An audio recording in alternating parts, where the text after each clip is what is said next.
Ito guys yung gusto ko dito sa front area ng Hyundai Stargazer. Napakaganda kasi ng DRL niya, and mapapasin mo talaga yan maski sa highway o maski madilim, kitang kita mo yung straight line sa buong front niya. Yung kulay white na DRL, napakaganda tignan po yan paggabi.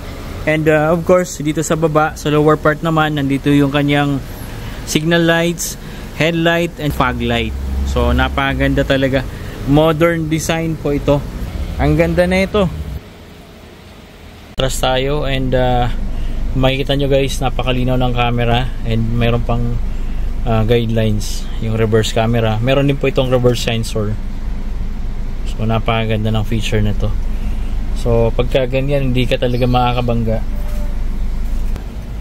Naka-infotainment system na rin ito guys, touchscreen po, and with Bluetooth, USB, Android Auto, and syempre yung Apple CarPlay available din po ito. Yung gusto ko rito sa likod ng Stargazer is yung tail light niya. Nakita nyo naman from end to end, kompleto, and buong buo yung LED na tail light niya. So ang ganda tignan sa gabi. Napaka futuristic talaga and modern design nitong Stargazer.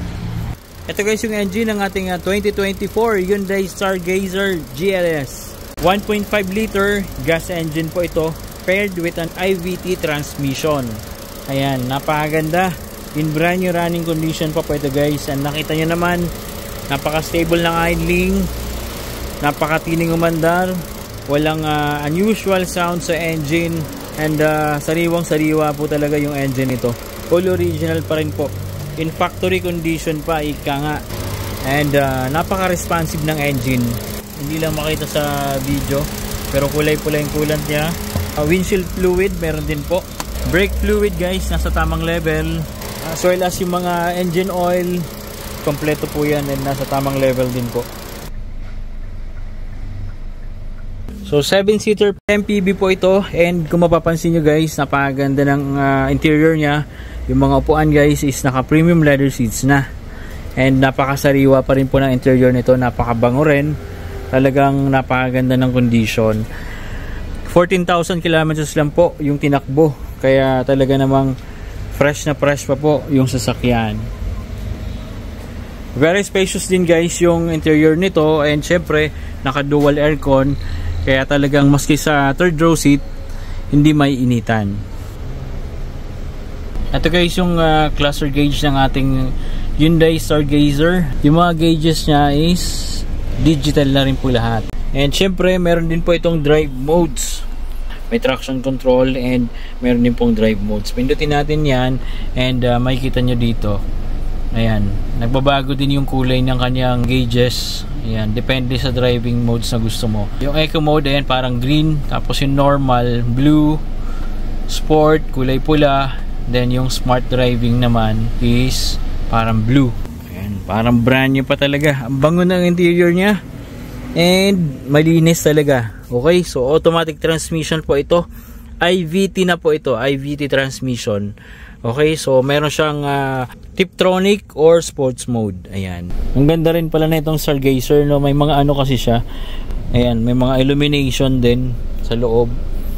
So dito naman sa steering wheel niya, meron tayong available dito na cruise control. Mas convenient kapag nasa expressway ka. And meron din po tayong audio control buttons dito sa steering wheel. Ayan. So ang ganda. Dito rin guys yung kanyang basic tools. Andito yung jack, tire wrench, saka yung toe hook nya. Ayan, malinis na malinis pa. Halos hindi po ito nagamit. Ayan, o. Yung reserve tire naman po nasa ilalim. So kompleto rin po ito. Perfect po ito para sa mga malaking pamilya na naghahanap ng reliable, spacious, and modern design na pang family service. Sa mga mahilig mag-camping, gumala kasama ang buong pamilya, and mag-family outing, itong Stargazer ang para sa inyo. Sulit po kayo dito guys. For only 920,000, naka 2024 Hyundai Stargazer GLS ka na. Of course, available po ito for cash, financing, and trade-in. If cash payment guys, don't worry, makabawas pa rin po kayo dito. And syempre, libre na ang transfer of ownership. Free na yon. Wala na po kayong magiging problema sa papers. Sagot na natin lahat ng processing. Kung nagustuhan nyo po ito, Mag-message lang po kayo sa FB page namin and tutulungan po namin kayo ma-take home itong napakagandang Hyundai Stargazer GLS 2024. Eto guys, para sa mga naghahanap naman po ng 7-seater MPV na top of the line, mayroon tayo ditong Xpander Cross 2023. Two-tone po ito, sunrise orange, black po yung upper part niya, orange naman po yung baba, and then yung mga cladding and yung mga accessories niya is kulay black and silver naman na po. Okay, so naka DRL na po ito, and LED po yung mga headlight, yung signal light, turn signal sa side mirror, LED na rin, pati po yung fog light. Ayan, so working po lahat yan, and in brand new running condition pa po ito dahil napakababa pa ng tinakbo, 9,000 kilometers pa lang. Kaya naman sulit po kayo dito dahil for only 940,000, negotiable pa po if cash payment, and available din po ito for financing and trade-in. Mauuwi nyo na ito, napakababa na po ng presyo nito compared sa brand new. Bigyan ko lang kayo ng idea guys, ang brand new price nito is nasa almost 1.4. Ito naman guys, 940 na lang. So that's about 400 plus thousand, almost 500,000 na price difference compared sa brand new. So malaki po talaga yung masisave nyo. Ayan, napaka-stable ng idling, napaka-tining umandar. Pakita ko sa inyo guys. Eto, may mga accessories na rin na nilagay yung unang may-ari. May mga carbon accessories na rin ito sa mga door opener niya. Eto guys, yung kanyang interior, napaka-fresh.